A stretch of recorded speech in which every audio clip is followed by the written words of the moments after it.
Steve, I love what you've done with the modulation section. Can you walk us through just an overview of the parameters, the drop-down menus, and then we'll go step-by-step into the envelopes and the LFOs?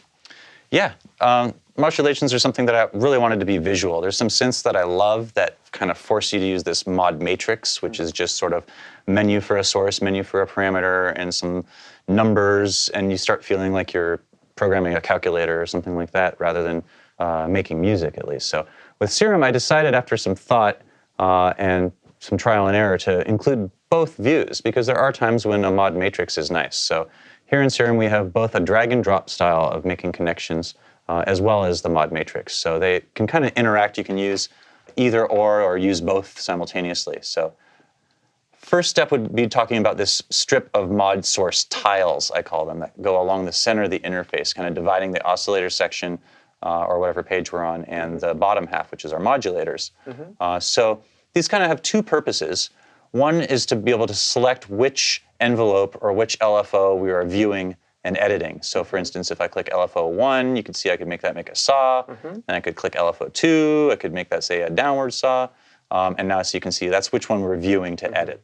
There's another function of these, which is to drag it to any knob as a modulator destination. So if I want this LFO that's going down to make pitch go down, I could drag it, say, to pitch coarse here on oscillator A. And I'll play that. All right, so now we have this pitch diving going down.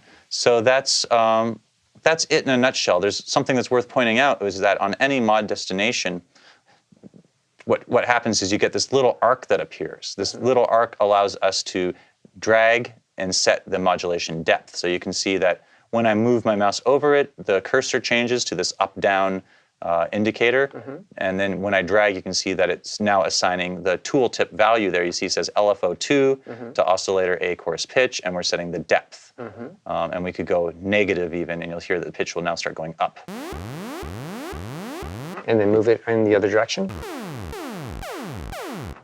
Got it. So that's a modulation depth assignment. And so the same thing holds true for any knobs. There's also sort of another shortcut way if you don't want to drag and drop, or if you want to remove stuff. You can click either the source or you can click the destination with right-clicking or control-click on Mac, and you can say remove modulator or remove all modulators. So I'm going to remove this modulator, and now that assignment's gone. And so now I could drag that to another source, of course, or I could drag it to multiple sources. And there you see the little arc that you were talking about again in the graphic display. There's the tiny arc that I can use to set the depth, and then we have the big arc, which is showing us where this modulation actually spans. So it's really giving us a visual indication that this pan knob would be moving from that point, say 10 o'clock, to this point 2 o'clock or something across this LFO. And there's a little indicator that shows you the movement, which I thought was really cool. I haven't seen that on other synths that I've worked with as commonly. Yeah, that little blip is showing us the final output. In other words, what's the final destination of this pan? Because we might have multiple modulators affecting this pan. We might also say have this envelope here that we might have go really slow, right? So over time, this envelope is making the pan position move from very left to very right. Now, if you hold down that note,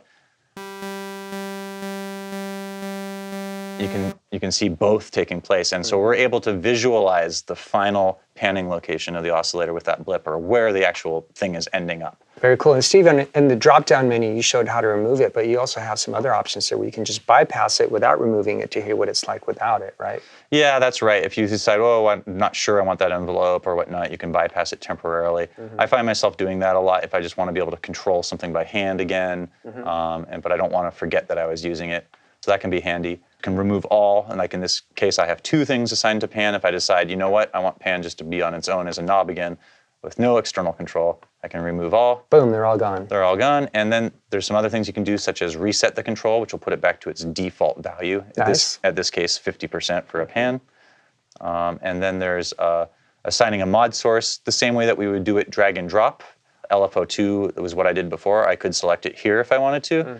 And you might think, well, that's a little silly because I could just drag it, which just seems more fun than a menu. But then there's these other mod sources that don't readily appear, right? Like our chaos oscillators that are over on the global tab, which there's no way to drag from there, or noise oscillator as a mod source. So sometimes for those more exotic mod sources, it can be handy just to control click and select it here. We don't need to do that. We could also use the menu that's on the Matrix tab, which we should probably talk about next. Yeah, let's do that. Okay, so I'm just going to put things back. I'm removing all mod connections, and I'm going to put this, I'll put this back to this pitch because it's very audible, right? So we have this pitch dive going on the LFO2. If we go over to the Matrix tab, we will see this LFO2 assigned to course pitch connection. So this is showing us the exact same connection that we have made over here. And they are one-to-one thing. If I, for instance, change this to OSC-B course pitch, the same thing would happen over here on the page. You can see now it's assigned to OSC-B over here. Go back to the Matrix section and tell us a little bit about the curve feature that you have within the Matrix section there. Yeah, you have these curves that will allow you to scale the modulation so that it's not going to be just a linear response. It's quite the same thing as adjusting a curve here on the LFO in this case. Of course, if we had a more complex LFO shape with lots of zigzagging, or if we had I don't know what, some other source, it wouldn't be quite so easy. As well as we might be using this LFO for multiple destinations, and we might feel like, oh, we just wish that pitch would fall a little faster, but we don't want it to change that panning from being perfect. We can use these individual curves, and it's only going to affect this specific mod connection as it's on this one matrix row. Right. So we can hear the curve here. You'll hear that this pitch kind of dives versus it's here the opposite. Where you can hear is jumping down quickly that way. Yes, very cool. And in the same way that you showed the drop-down menu where you could select a modulation source, you also have a drop-down menu here in the Matrix as well. That's right. So this is really identical to that menu that we saw on the mod source for the knob. Like if we wanted to pick a source, we could do that same thing here. It's the mod source menu.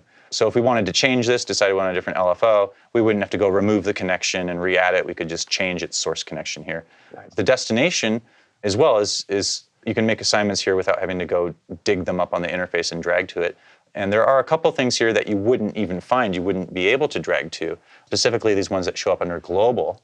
We have master tuning. So this is if we wanted the same kind of pitch dive that we're hearing now, but we wanted that to happen to all of our oscillators. So like, how do I get the sub to also do that? Well, this is the way. Assigning LFO2 is now to master tuning. So now it's going to be happening to all of our oscillators at once. So that's the way that you can do that. Cool. Same with amp would be like your master volume. So I decided instead of making the master volume automatable, it's automatable as a VST parameter, but instead of making it a modulation destination, I decided that to always leave this here as your actual level control. Nice. That way you can automate the overall level of Serum with using this amp control, and you're still left with this knob to just scale that overall volume. So continuing on here with the more advanced features of the mod matrix, there's some other stuff here that you can do in the mod matrix that you can't do with the main page of Serum. So awesome, walk us through it.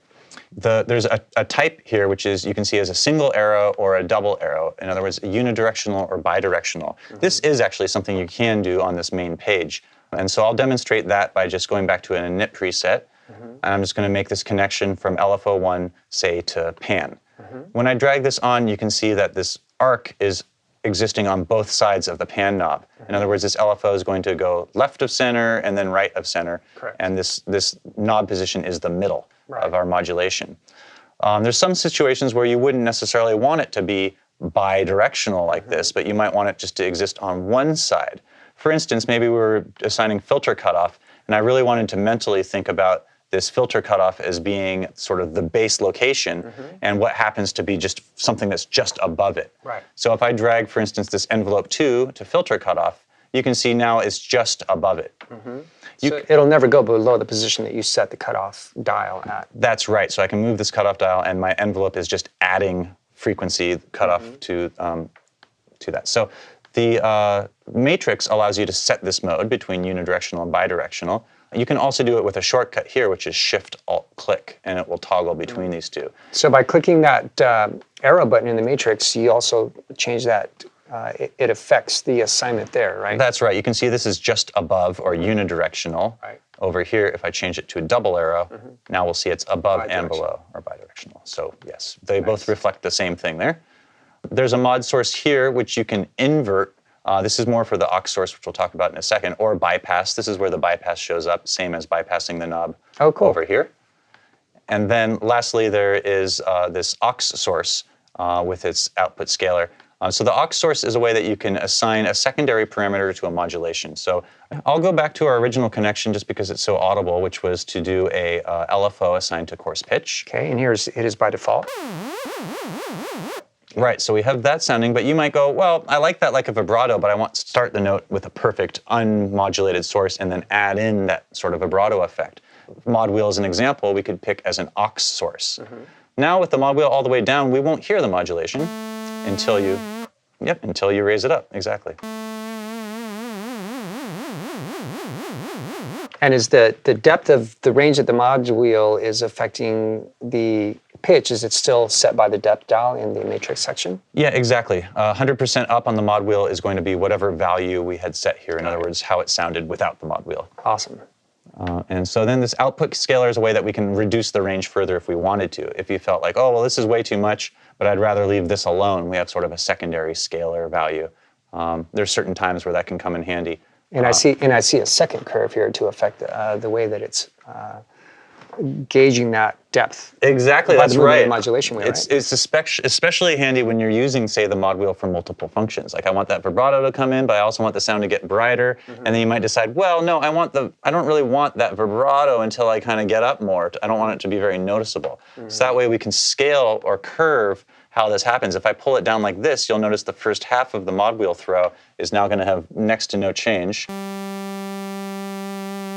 And now the second half more extreme. is where it does the extreme, or vice versa. We could have it so that it starts more extreme and then doesn't change much, which is a possibility. So yep, you have the two curves. That's it for the mod matrix window. Oh, I might as well mention these two meters as well. You've probably noticed that there's these two level meters going on. There is this blue blip here, and this blue blip is actually showing us specifically what this connection, LFO1, with this amount of depth, is showing us basically how much is this influencing the destination of coarse pitch. So you can see it's doing a certain amount. And then you can see this orange meter over here, and this is showing us our final destination of coarse pitch. In other words, what is the final output value of coarse pitch based on all modulations that might be happening. In other words, I could do another modulation that's, say, just fixed, which means no source, just whatever value is here, also to coarse pitch. And now you'll notice that that yellow meter is going to be a lot higher. You can see it's almost at the very top there. So this is sort of like an output meter for this destination. It's summing the impact of all modulators. That's right. So it's the same as this little blip we were seeing over here. It reflects that exactly. Awesome.